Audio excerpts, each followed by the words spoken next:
What's up, guys? NepentheZ here, and welcome back to another FIFA 20 video. Today's video is literally going to be me just complaining about FIFA. So if that's not what you're into, if that's not what you enjoy, feel like, take that as the warning. You're not going to enjoy this video, so click off, and I'll see you for the next video, for the next draft challenge, or for the next 6 p.m. content, and I appreciate your continued support. But this game, this game needs saving, man. This game needs saving, and it's frustrating. I did a video, a Dear EA video, a few weeks or maybe even a few months back at this point, kind of like asking for some things and needing some things for this game. But we are in the ultimate team of the season. Hence the term, the ultimate team of the season. This is supposed to be the best week, the best of the best. And it's just an absolute letdown. Not only has just team of the season in general been a letdown, not only has this game this year in general been a letdown from many different areas, but ultimate team of the season has been a horrific mess. For the third day in a row, as I'm sure you guys know, EA have given us a deluxe SBC team of the season. So it's a guaranteed deluxe team of the season SBC. Now, I don't want to nitpick because I don't think that gets anyone anywhere, right? But I did see a tweet from one of the content creators showing a caption of what the word deluxe means. And the definition of the word deluxe is luxurious or sumptuous of a superior kind. There are 60 to 70% of the players available from this pack that are not even worth more than the cost of the pack itself. So to call it a deluxe team of the season so far guaranteed pack is just abysmal. But as I say, I don't want to nitpick because that's not going to get anyone anywhere. That doesn't help us create a path to solving the problems, and it most certainly doesn't benefit anybody. But so we got one more deluxe team of the season guaranteed today. We got one more team of the season so far challenge today. We got the throwback marquee matchups again today. And other than that, there is nothing there. There is one new player objective, which by all accounts isn't bad. This team of the season so far moments Rafinha. He's not ideal because he has 3-star weak foot and only 4-star skill moves, and then doesn't have outside the foot shot trait, which would have made the 3-star weak foot a little more like easy to play with. And you know, he generally is quite comfortably easy to achieve. But it's again rivals. It pushes you into rivals, and this is where the problem kind of starts. And then as you unravel it, you figure out and you understand that it doesn't end. There's no end to the problem, right? Because you've got this Rafinha card. And with this Rafinha card, you need to use Brazilian players in rivals to collect this Rafinha card, which straight away, unless you D-rank, is going to put you at a disadvantage. Or unless you've spent so much money on this game or so much time on this game that you've got a superior Brazilian squad, which in turn has already somewhere down the line put you at a disadvantage, right? So if you have to D-rank, that already goes against the morals of what rivals should be and how the game should be played. And then if you don't D-rank, it's going to take you a considerably longer time to get a card that almost definitely at this stage in FIFA will not upgrade your squad. No less because, as far as Brazilian right wingers go, there are abundant amounts of them, right? And we are talking about just quite simply Brazilians. Brazilian right mids and right wingers.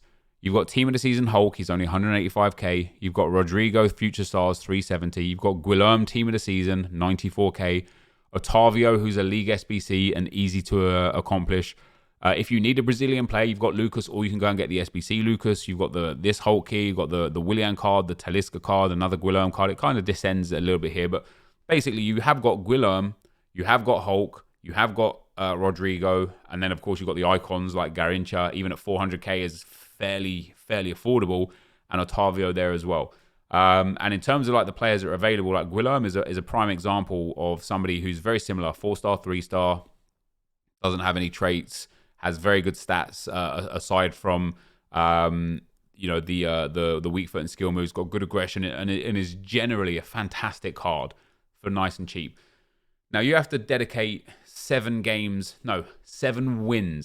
to get Rafinha, who's not even a team of the season card. It's a team of the season moments card, so you can't use him in other SBCs, which is again just EA taking a little bit away. They're just chipping away little bits, so taking a little bit away, and it's to this point where completing this card, if you're in an account that's more than like 2 or 3 weeks old, completing this card is literally pointless, right? Obviously, you have to do it in Rivals, and so if you do it in Rivals, then again you are put at a disadvantage, and it brings me again to something I talked about on my second channel, on the Road to Glory channel. This tab, this online tab, there are 3 segments in this tab, and that's it. One of these segments is only open from Friday through Sunday, so you can't even play it 4 days of the week. One of these segments is pay to enter and doesn't allow you to use your own players and doesn't have access to all of the players, which is just mind-numbingly stupid. You guys know how I feel about draft, but this draft section would be so much more valuable if that Rafinha card was in it, because then you wouldn't have that sense of, why would I play draft? I want to use this team I've created over the course of the whole season. Why would I play draft? I wouldn't. I would go and play Rivals or Champs when it's open. If, however, draft had access to all cards, people might be more inclined to play it because it would be more enjoyable, because you'd be able to play on cards that you missed. You'd be able to play with cards that you can't afford to try otherwise. And it might encourage you to spend either more money to keep playing drafts or to spend more money into the game to get the players that you missed. Like, for example, if you got Team of the Season Ronaldo and he was just lights out good, you might be like, holy crap, Team of the Season Ronaldo is still in packs. There's 3 100k packs in store. Let me go buy some FIFA points and see if I can grab him. And if I can't, let me sell the contents of the pack and get closer to him, right? I believe it benefits everybody. But either way, FUT Champions closed 4 out of the 7 days of the week. FUT Draft, pay to enter, doesn't give you access to all of the players in the game, and is just generally, this year specifically, super, super bad. Like, it's very, very boring, the draft. You can almost guess 10 to 12 of the players that you're going to get in every draft. Is sad. And then Division Rivals, the only mode that's open as a free-to-play, all-week-long mode, is the most toxic, sweaty mode ever, because everything is achieved via Division Rivals. Qualification for FUT Champs, you achieve that via Division Rivals. Access to objective players and objectives, you achieve that through Division Rivals. Access for rewards every Thursday, you achieve that somewhat through Champs, but also through Division Rivals. And when you go back to this section, everything here, season progress, all of these things, right? All of these things that you might want to get, you can get some of them if you never play Division Rivals, but you can't get all of them if you never play Division Rivals. And that's because when you go to the objectives, if you want to complete this, you have to play Division Rivals. This is squad battles only. Division Rivals is a bonus. If you want this, you have to play Division Rivals. If you want to complete week 1 gold, week 1 gold, you will have to play Division Rivals. If you want to do Polo and Ronaldinho stories, you don't. You'll be able to do those in friendlies or anywhere else. Play online. It doesn't even count in draft. It is play and score in at least 1 goal in 10 Rivals or Champs matches. Now, the fact that they've had FUT Champions is nice, but this is called play online, not play in Rivals or Champs. They're forcing you into these game modes. They're forcing you where to play and how to play. Squad battles obviously is about squad battles, and squad battles sucks. Master passer, assist 10 goals in any FUT game mode. I don't know if it works in draft right now. I know this used to be bugged and didn't used to work in draft. I don't know if it does now. And then week 1 silver and gold are cut. Now, before we get into an area of the game that we've talked about in depth so many times, let me just explain to you as well, in my opinion, why this game mode and the reward structure of this game mode is terrible. Squad battles, the rewards haven't changed the whole year. No rewards have changed the whole year, except for FUT Champs rewards that are now Team of the Season cards that who knows what they'll be in 2 weeks' time. But these rewards here are still exactly the same. It's more difficult to achieve the same ranks compared to 6-7 months ago, but the rewards are the same. So if you get gold 1 in squad battles after playing 40 games, let's say you play all 40 games, you're not the greatest at FIFA, you get gold 1, you're going to get yourself a premium gold players pack, a prime mixed players pack, a jumbo premium gold pack, and 11k coins. Now, if you prefer to play the game, that's fine if you like playing the game. But if you prefer to get the most fun or the most enjoyment or the most maximum efficiency out of the game, you're better off doing SBCs. You're better off being in the menus and not playing the game. And it's true to the draft, to rivals, and to champs. For anything that EA allow you to earn from playing the physical game, you are better off doing something else somewhere else in the menus and getting more out of it. Now, of course, some people do just want to play FIFA, and that in itself opens up a massive can of worms where the gameplay has got to be one of the most negative, boring games we've played of FIFA in many years. I've been going back and watching old FIFA videos, whether it's from FIFA 12 or FIFA 17 or FIFA 19, and the gameplay is much faster. It seems much more responsive, even though it had its own issues. It's much more enjoyable. You know, FIFA 19 gameplay, La Croqueta spam, El Tornado spam, back post cross headers, I will take all day over the one depth drop back counter-attack meta, because this meta is just boring. You just sit 8 men behind the ball, you then spam out the wings, cut it across for a tap-in, and that's your goals, right? You barely score finesse shots from the top of the box. You barely score goals inside the box unless it's after a drag back with your 5-star weak foot striker that you have to have because you can't play any other way. It's just very, very one-dimensional. It's very, very boring, and it creates, again, just a game and a game mode that is just very, very boring, very negative, and doesn't encourage people to want to play the game. And so I see a lot of people today saying about the content is terrible, but I don't think if the content was great, or if the content is what people wanted, I still don't think it'd be good enough. Now, I was as surprised as anyone today that EA didn't give upgrade packs. They didn't. I thought we'd have all the specific league upgrade packs back today. I thought we might have some other upgrade packs. It's the final Thursday before Ultimate Team of the season is over, and before Team of the season is over. Every Thursday outside of that, they've been giving us upgrade packs for the specific league. If they gave a Premier League, La Liga, Serie, French League, and Bundesliga 25k upgrade packs, they're going to be in worst conditions compared to when they were there specifically for the actual league, because when they were there for the actual league, there was 23 players you could have packed out of them. Now there's maximum 5 from the major leagues, 3 from 2 of the leagues, 5 from 2 of the leagues, and 4 from 1 of the leagues, and that's it, right? That's all you've got. So I'm as surprised as anybody that those upgrade packs aren't there. I'm also as surprised as anybody that we've got a third deluxe pack instead of an Ultimate Team of the Season pack. But where I'm starting to think with this is even if there was an Ultimate Team of the Season guaranteed SBC, and even if there were upgrade packs, it's not like the game all of a sudden would be a 10 out of 10. The game is still atrocious, and the reason why the game is just generally in an extremely bad state, and why EA honestly cannot do anything to please their customers, is because there is nothing to actually play for.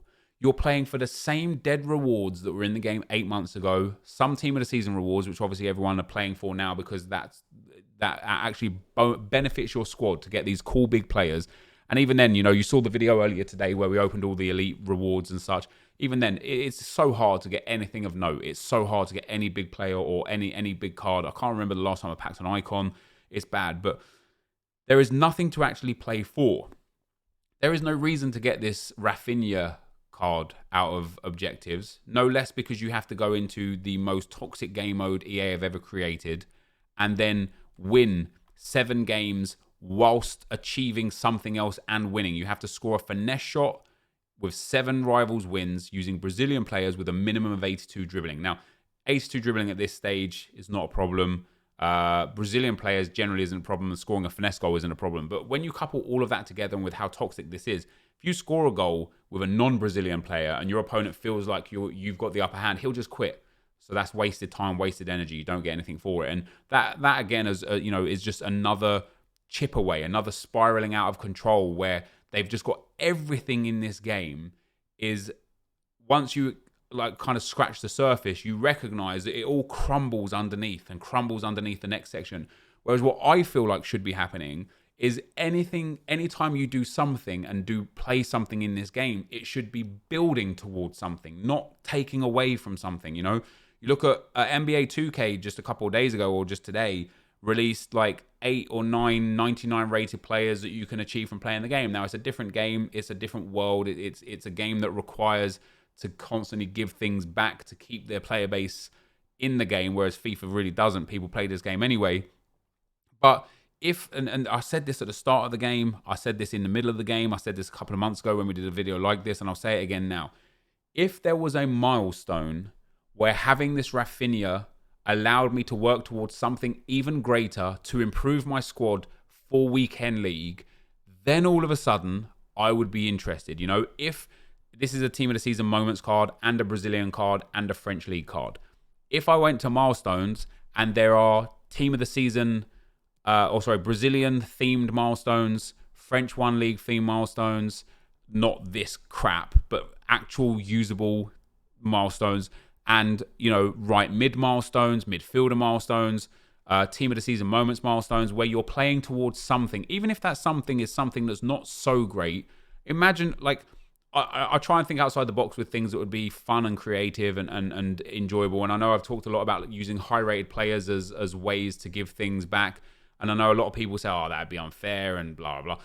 That's by the by, right? But they could even give like fun things back. Like, imagine you create a milestone where after completing the said milestone, and maybe that's winning 10 rivals matches with 11 Team of the Seasons from 11 different leagues, right? All of a sudden now you've got a reason to have these Team of the Season Otavio from the League SBC. Now you've got a reason to have Team of the Season Maguire and Team of the Season White partnered up together because they're two Team of the Season from team leagues. Imagine it said like win 10 or 15 or 20 games in rivals with 11 different Team of the Seasons from 11 different leagues, and then your next Foot Champs weekend, the barrier for rewards is reduced by 1 across the board. Now, all of a sudden, those people that hit 19 or 18 wins every week and have never quite got Gold 1 might be able to be like, okay, I can actually get Gold 1 this week because it's one win less. It gives an incentive to play the game, to play for players and to play with players. But the problem that EA have is they give us all these players, access to all these incredible SBCs, these League SBCs. This new Vorma card looks really good. This new Rojas card looks really good. When we look at the League SBCs, all of these, this Mertens looks really good. This Cyprian is brilliant. This Lucas Moura is a quality card, albeit a little bit expensive. All of these players are so good and could be so much fun to be used. But the key aspect for me that EA miss with all of this is the thing that ties all of these cool players together is having a reason beyond being a fan of that particular player to use them. Because it's so easy to generate a high-rated, high-end endgame squad this year, because it's so easy to get that 98, 99% squad, and obviously so hard to get the 100% squad, but because it's so easy to get that 99, 98, 97, 96% squad, there now needs to be a reason to use the sideways cards. There's no point getting this Rojas card, because what are you going to do with it? Unless you're Paraguayan, unless you're a big fan of using SBC cards, or unless you're a Rojas fan, what valuable reason have you got? You could put him into another SBC. Okay, what SBC can you put him into is going to make a change? Maybe there's a couple out there. Maybe that Modric is going to make a change to your team, but even then, maybe not, because we've now had 6 weeks worth of Foot Champs rewards where people are getting red informs, where people are getting all the upgrade packs, where people have got already stacked accounts from guaranteed Team of the Season SBCs and stuff. And so just giving people more players isn't the answer. Giving people higher rated players isn't the answer. EA need to give us a reason to play with the players. And you would think, like many other games, like Fortnite, like Call of Duty, like Football Manager, like any other game that you play, you would think that the gameplay itself should be the reason. And by all accounts, it should be the reason. And by all accounts with FIFA, it would be the reason if they made a good experience with gameplay. If I could have fun when going into a game of FIFA, other than knowing full well that I'm going to come up against someone in the 4-2-3-1, drop back one depth, come back on defense and spam the ball up to his player of the month Neymar, his now SBC Nani, his Cristiano Ronaldo, and his Kylian Mbappe, I might actually be inclined to use fun players. I might be inclined to use that Cardozo. I remember the squads that I used to build back in the day before Foot Champs ever existed. We would take non-rare gold squads just for fun into Division 1. We would take squads with like Peter Crouch up front just for fun, just to have a bit of banter with him. You know, it was actually a laugh to go and play gameplay because it wasn't so competitive and so stressful. And everyone wasn't in that win at all cost, abuse every meta tactic mentality, but they are now. And so EA need to do a better job of making people that play through that actually have a reason to come out the other side. Like right now, there is no good reason to play Weekend League for next weekend, even though you're going to get more Ultimate Team of the Season rewards. What are you going to do with those rewards afterwards? What if you can upgrade your team by one player? What are you going to do in the next week when there's no more Team of the Season rewards and it goes back to Team of the Week rewards? What are you going to do? Like, you're now playing for rewards that are worse than what's in your club already, and more often than not, squad battles, you don't improve your club. You might add a few coins here or there that will allow you to do a little bit here or there, but generally speaking, you're not improving your club. Rivals, you're not improving your club. Champs, you have to get super lucky to improve your club. Draft, you're not improving your club. SBCs, you're not really improving your club. If you went and grinded the Sudamericana and Libertadores 8 times over and got 8 88s and a couple 89s and a 90 or whatever, and you was like, hey, I'm going to complete Flashback Vidal now, because you could do really easy. What are you going to do with that Flashback Vidal? Unless you're a Barcelona fan or a Chilean fan or you just want to collect every single card, what are you actually going to do with that Vidal? He's not good enough these days. He's below the power curve. There's already probably 15 to 20 Team of the Season cards out there that are like 20 to 50k on the market that you could use instead. No dramas. What are you going to do with like this Alexandro, with all the like you could buy Team of the Year Robertson for like 200k. This Alexandro probably costs more than Team of the Year Robertson, and debatable whether he's better or not, but it's definitely, again, one of those sideways moves. And so today, guys, I think EA really, not just today, I think this game has really let the community down. And it's sad that the only people they're letting down in the community is the people that stick through their game through thick and thin and play it the most. Because the casuals, based on EA's sales, the game sales, and the revenue that they make year on year, the casuals are loving this game. They're spending more money on it. There's obviously EA's business model is working with that. But for the people that play this game for 10, 15, 20 hours or more per week, for the people that play this game every week, for the people that play thousands of games per year on this game, EA just do not know how to give back to you to say thank you. And that is the saddest thing that I think I've seen in FIFA in many, many years. That's going to be the end of the video for today, guys. I'll be interested to see your thoughts down below. Thank you for watching, and I'll see you next time. I'm out. Peace.